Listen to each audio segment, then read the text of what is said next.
Hello, and welcome to a video on how to change the temperature unit of your Coriolis device. So your first step is to press the down arrow until you see the word Configuration on your screen. Then you can press E and you will be prompted for a password. The stock password for all Coriolis devices is all zeros, so you can just press E to confirm the current password.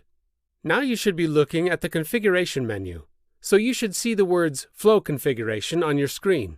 Next, you can press the down arrow until you see the words Unit Configuration on your screen. Now press E to enter this submenu. Now that you are in the submenu, you can press the down arrow until you see Temperature Unit on your screen. Pressing E will allow you to start changing the temperature unit parameter. For your temperature unit parameter, you can switch between Fahrenheit or Celsius.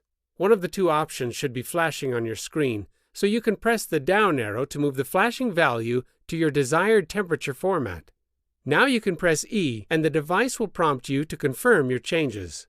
Once again, you may press the down or left arrow to change the flashing value to Y, and then press E to confirm your changes.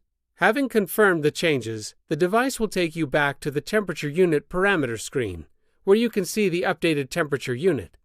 This concludes this video on changing the temperature unit parameter of your Coriolis device. We appreciate your patronage and hope to speak with you soon. If you still have any questions, feel free to contact us at the following.